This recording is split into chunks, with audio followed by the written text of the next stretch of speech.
día, Rodolfo, a ti y a tu público. Gracias por tomarnos la llamada, licenciado Diego Fernández de Ceballos. Preguntarle que nos pueda orientar, porque ya somos desconocedores del tema jurídico y ya hay una confusión en la sociedad cuando dicen que la Suprema Corte avala ya matar en defensa propia, es digamos una manera de defenderse cuando una persona ingresa a la casa y se puede uno defender porque la vida puede estar en riesgo. ¿Qué nos puede comentar de esto?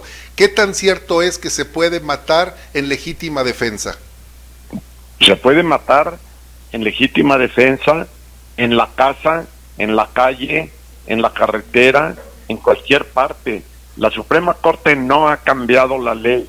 La Suprema Corte lo único que ha hecho es aclarar que se trata la legítima defensa de una circunstancia que exime de responsabilidad penal.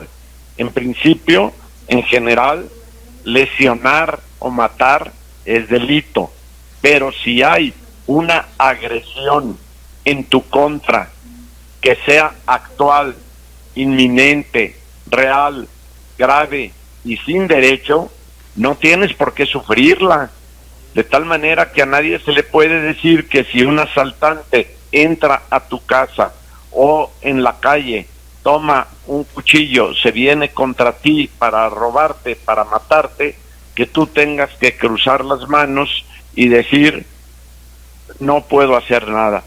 En realidad, el Código Penal Federal y los códigos de los estados establecen el delito de homicidio, pero lo que está diciendo la Corte es que en el caso de que dentro de tu hogar, dentro de tu oficina, dentro de tu finca, alguien entra y se advierte que no tiene derecho para entrar y que su actitud implica en sí misma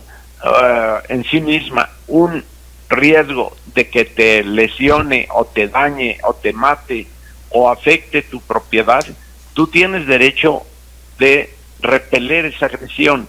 Y lo único que ha hecho la Corte en este caso, Rodolfo, sí, es establecer que la carga de la prueba ya no es tuya para acreditar que había un riesgo, un peligro actual, inminente, grave y sin derecho, sino que ahora la carga de la prueba es para el Ministerio Público de decir, dadas las circunstancias, que no es cierto, que te excediste, que no había la agresión de esa magnitud o que no empleaste los medios razonables para defenderte.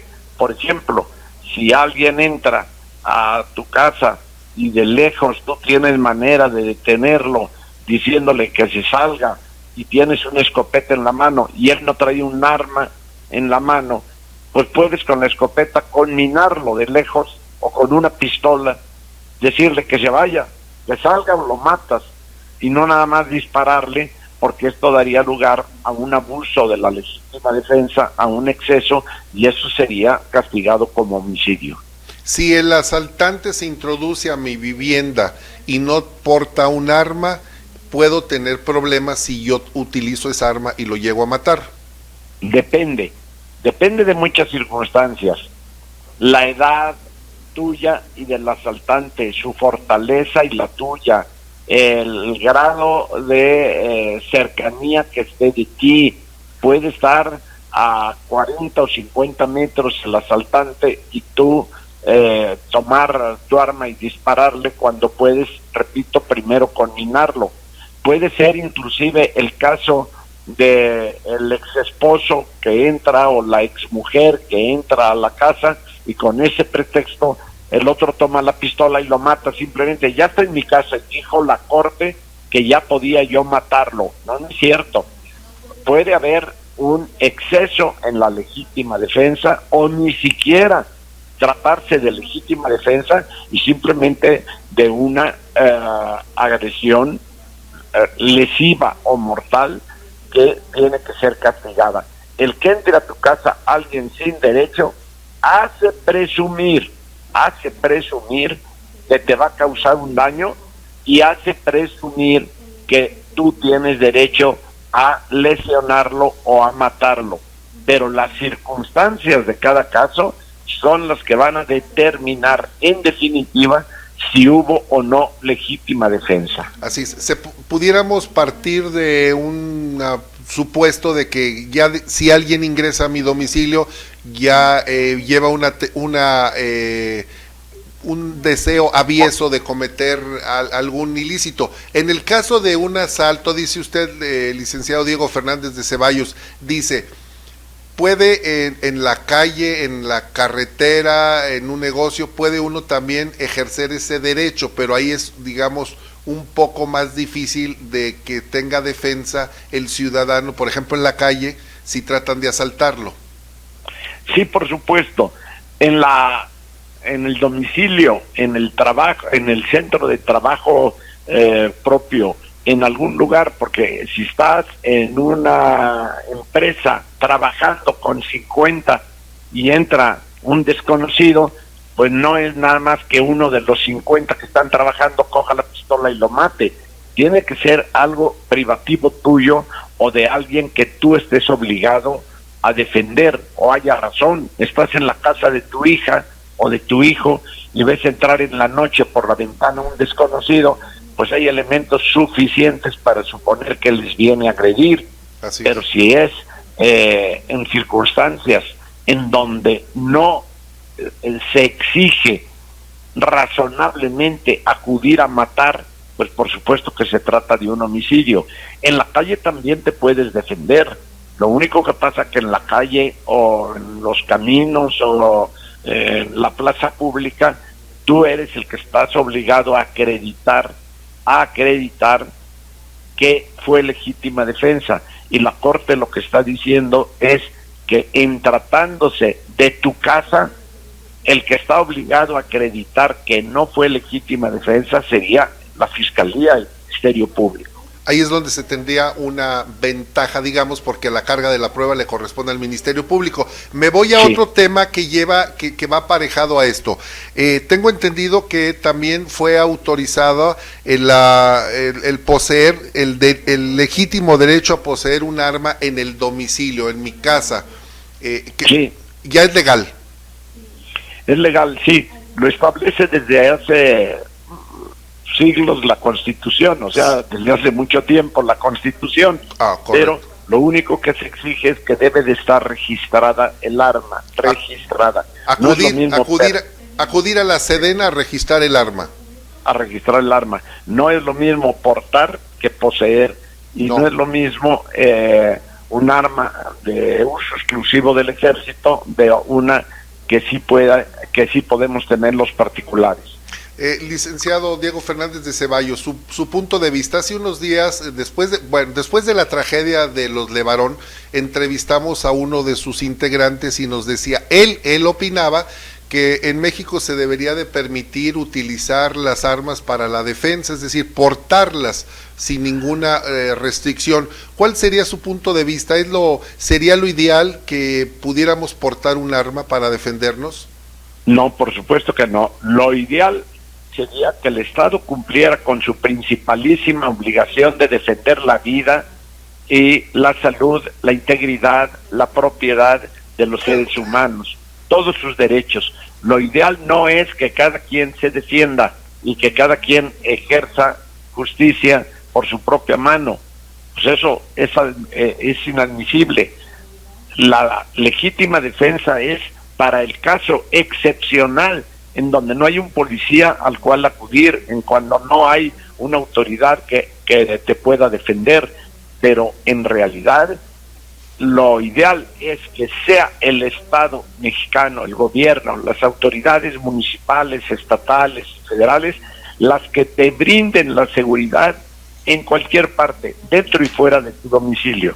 Lo excepcional es que tengas tú que andar armado para defenderte, porque estás rodeado de criminales y con una impunidad que anda en el 99% de delitos que no se castigan, punto. Así es. Jefe Diego, como estamos viviendo la inseguridad o el crecimiento en las cifras de homicidios dolosos y que al parecer este gobierno lo quiere combatir a brazos, la utilización o la implementación de las guardias comunitarias que se estuvieron, por ejemplo, facilitando en el gobierno de Enrique Peña Nieto en Michoacán, con este señor que fue Castillo, Alfredo Castillo, que fue a organizarlos y a permitirles el uso de las armas. ¿Cuál sería su punto de vista ante también este cúmulo de inseguridad, que las comunidades, las rancherías que están apartadas, donde no hay suficiente ni poder de fuego ni económico para organizar a las policías o para dotarlas de buenas policías, debe de existir esas guardias? No es que deban de existir, es que muchas veces existen sin permiso de la autoridad, pero como una necesidad humana de ciertas comunidades en donde se tienen que armar para sobrevivir. Entonces estamos ante una situación anómala, inconveniente, indebida en el punto teórico, pero en lo práctico, a cualquier ranchería, a cualquier comunidad, a cualquier ciudad, le dices que no hay policías, que no hay seguridad, los vecinos toman sus propias precauciones y arman este tipo de grupos que después, con mucha frecuencia, se infiltran o desde el principio ya son grupos de delincuentes que se llaman autodefensas y que lo único que pasan es simular que protegen a la población y en realidad son una pandilla de bandoleros. Entonces, no debe de haber estas guardias civiles o comunitarias o como le queramos llamar. No debe haber, no debe haber. Debe haber policías bien pagados, bien instruidos, bien exigidos y bien respetados. Policías que prevengan el delito y que persigan a los criminales. Policías, fiscales bien pagados, bien exigidos y jueces suficientes para evitar la impunidad. Mientras haya 99% de impunidad, Rodolfo, por supuesto que la criminalidad no la van a detener. Mientras haya ese grado de impunidad, todo lo demás que se haga, marchas, plantones, grafitis, canciones, y el asesino eres tú, sea lo que sea, esto va a seguir siendo un infierno para todos, como hoy, de manera gravísima y de manera especial, es para las mujeres. Así es. Jefe Diego, su punto de vista, una opinión con un tema pues que tiene que ver también con puntos de vista, es decir, medir con otro rasero.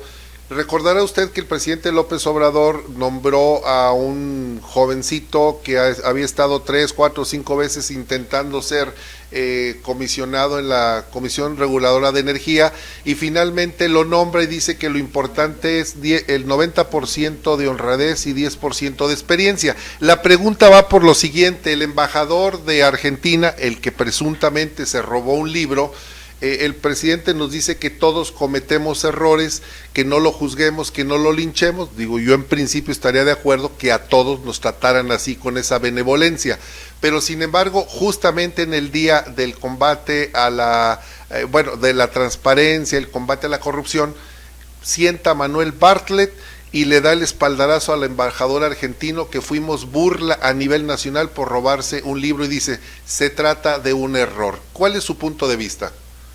Bueno, en primer lugar que ya debemos de irnos acostumbrando a escuchar una sarta de tonterías y de sandeces que día con día dice el presidente, pero en el caso que tú mencionas, no solo es una sandez lo que ha venido diciendo el presidente, sino que además es una doble moral, es una ley que se aplica o no se aplica a conveniencia, que han señalado que la gran valía de esta transformación, que yo le llamo transformación de cuarta, que el gran avance que hemos tenido en materia de corrupción es que ya la corrupción es delito grave, así de sencillo. La corrupción es delito grave y está en la Constitución. Por lo tanto, este es un cambio sustantivo, este es un cambio sustancial. Pues nada más que esa es una sandez, esa es una tontería, porque también corrupción es robarse un libro o robarse un lápiz o un papel de baño, y sin embargo, eso que es corrupción, nadie sensatamente lo puede considerar un delito grave. Lo grave en el caso del embajador Valero es precisamente su condición de embajador. Lo del robo del libro podría ser un robo menor, sería lo que se le llama coloquialmente una ratería, no un robo, sino un robo menor, pues. Pero el hecho de que lo haga un representante del gobierno de México, que lo haga en el extranjero y que lo haga en la forma que como lo hizo, pues por supuesto que es de una vergüenza enorme para México tener un embajador así. Sin embargo, en este caso, el presidente dijo algo que es verdad: todos cometemos errores, pero algo que demuestra su doble catadura es que ahora, hacia un lado, el imponer la pena de prisión preventiva en el caso de que fuera sancionado y sancionable en México, de decir, debe ir a la cárcel, debe de pasar su proceso en la cárcel, privado de su libertad. Ahora no, ahora nada más dice que no hay que hacer linchamiento contra persona alguna.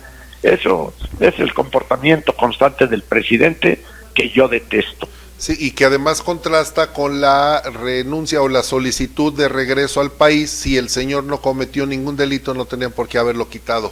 Estaría, jefe Diego, para concluir y no abusar de su tiempo, estaría este video, estaría asignando, el video del embajador, estaría asignando al gobierno de Andrés Manuel López Obrador un gobierno de raterías y de cinismo.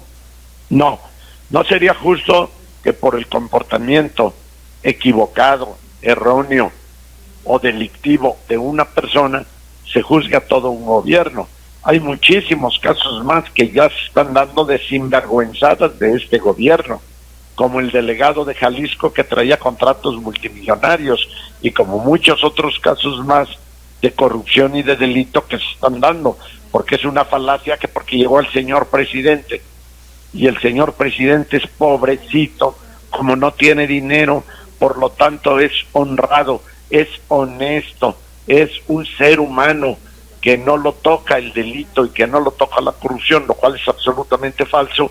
Ya por eso todo lo demás iba a cambiar. En el caso de Valero es un incidente penoso que no puede marcar a todo un gobierno. Sería absolutamente injusto. Lo que hay que ver es lo que están haciendo muchos de los gobernantes del Morena hoy, venidos del PRD y de otros partidos, y que son verdaderamente sinvergüenzadas. Veamos, por ejemplo, la deshonestidad de Baja California allá con la ley Bonilla.